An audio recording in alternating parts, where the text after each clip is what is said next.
요즘 취업 진짜 어렵죠. 학점도 딱히 높지 않고 인턴 경험도 없고 이러면 대기업은 그냥 포기해야 하는 걸까요? 실제로 제 블로그를 통해서 상담해본 많은 학생 또는 사회초년생들이 이러한 고민을 하고 있습니다. 특히 전기전자, 로봇, 컴공 전공자들 중에서 나는 학점도 별로고 뭔가 어필할 것도 없어서 너무 막막하다라는 친구들이 많은 것 같습니다. 근데 절대로 포기할 필요가 없습니다. 대기업에 들어가기 위한 정말 다양한 루트가 존재를 하고 그 루트를 전략적으로만 잘 타면 학점이 낮고 인턴 경험이 없어도 충분히 대기업 갈 수 있습니다.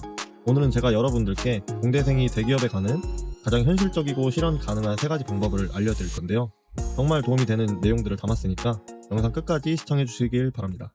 먼저 첫 번째는 가장 전통적인 방법입니다. 학벌, 학점, 그리고 전공 경험을 살려서 대기업에 입사하는 방법입니다.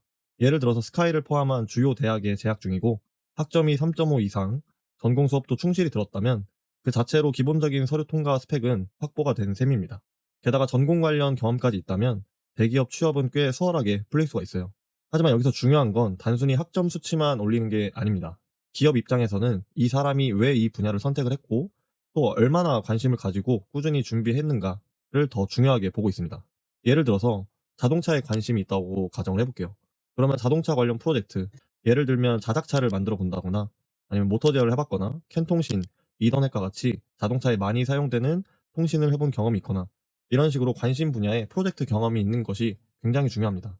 그냥 전작가니까 이쪽으로 지원을 해봤어요 라는 이런 느낌은 절대 피해야 합니다. 그리고 요즘은 포트폴리오가 거의 필수적이라고 보면 되는데요. 이 포트폴리오 자체를 직접 제출하지 않는 경우도 있지만 결국 면접에서는 자기소개서를 기반으로 면접을 보게 되는데 이때 본인이 진행한 프로젝트를 잘 녹여서 작성하는 것이 키포인트입니다.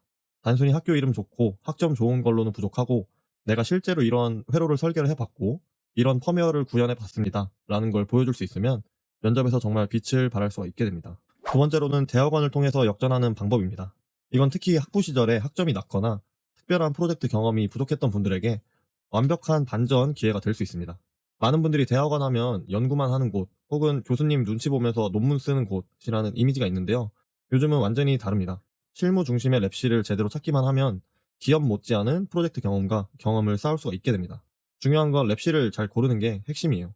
그냥 이론 연구 위주로 논문만 쓰는 랩실도 분명히 존재를 합니다. 기업과 산학 협력을 활발히 하면서 실제 제품 개발이나 시제품 제작, 펌웨어 구현, 회로 설계 같은 걸 실무처럼 경험할 수 있는 랩실도 상당히 많습니다. 예를 들어서 삼성, LG, 현대자동차와 연계된 과제가 있는 랩실에 들어가면은 실제로 그 기업의 실무자들과 커뮤니케이션하고 요구사항 분석부터 개발, 평가까지 다 해보는 방식이기 때문에 졸업 후에 취업에 바로 연결이 될 수도 있습니다. 그리고 대학원을 진학할 때 가장 중요한 체크포인트가 하나 있는데요. 바로 이 랩실 졸업생들이 어디로 갔는가입니다. 홈페이지에 졸업생 진로가 나와 있는 경우가 많고 일반적으로 랩실 선배들의 진로와 비슷한 방향으로 취업을 한다라고 생각하시면 좋습니다. 단순히 스펙을 쌓기 위한 대학원 진학은 요즘에 잘 통하지 않습니다. 실력과 경험을 쌓기 위한 대학원 진학, 이 마인드로 접근하셔야 진짜 성과가 납니다. 세 번째로는 조금 돌아가는 길처럼 보일 수 있지만 실제로는 가장 많은 사람들이 쓰는 현실적인 루트 중에 한 가지입니다. 바로 중소, 중견, 대기업 이직 전략입니다. 요즘 대기업 채용을 보면 신입 공채는 점점 줄고 경력직 채용 비중이 훨씬 높아지는 것 같습니다. 왜냐하면 당장 실무에 투입될 수 있는 인력을 선호하고 있습니다. 그래서 처음부터 대기업에 바로 들어가는 것이 힘들다라는 생각이 들면 중소기업이나 또는 중견기업에서 실무를 경험하고 옮겨가는 방식이 훨씬 더 효율적일 수가 있습니다. 이제 여기서 중요한 거는 무슨 경험을 쌓았냐입니다. 회사의 이름보다는 어떤 개발을 했고 어떤 문제를 해결했는가가 훨씬 중요해요. 실제로 제가 아는 분 중에서는 이 지방 중소기업에서 회로랑 펌웨어를 약 4년 정도를 다루셨는데 그 경험을 포트폴리오로 잘 정리를 해가지고 바로 중견에서 대기업까지 성공적으로 이직하신 분을 뵌 적도 있습니다. 그리고 이 루트의 또 다른 장점은 면접에서 할 말이 정말 많아진다는 건데요. 단순히 이걸 공부를 해봤습니다가 아니고 제가 실제로 어떤 프로젝트를 리딩을 했고 거기서 이런 문제를 어떻게 해결했는지를 말할 수 있는 게 이 면접관 입장에서는 정말 신뢰를 주거든요. 즉, 이 루트는 단지 시간 벌기용이 아니라 성장하면서 갈 수 있는 전략적인 루트라고 생각하시면 좋을 것 같습니다. 코딩 테스트를 잘 보는 것도 중요하지만 진짜 중요한 거는 직접 해본 경험이라는 거를 꼭 기억해 주셨으면 좋겠습니다. 지금까지 말씀드린 3가지 루트 어떤 게 제일 좋다고 단정할 수는 없습니다. 하지만 분명한 건 하나 있는데요. 경로는 다양하지만 실력은 결국 드러난다 라는 겁니다. 단순히 학교를 어디 나왔냐, 학점이 몇이냐 보다는 이 사람이 실제로 뭘 해봤는가가 점점 더 중요해지고 있어요.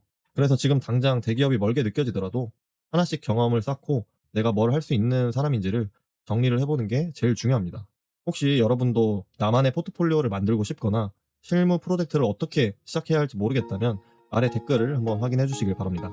여러분이 성장할 수 있는 길을 함께 고민하고 도와드리겠습니다.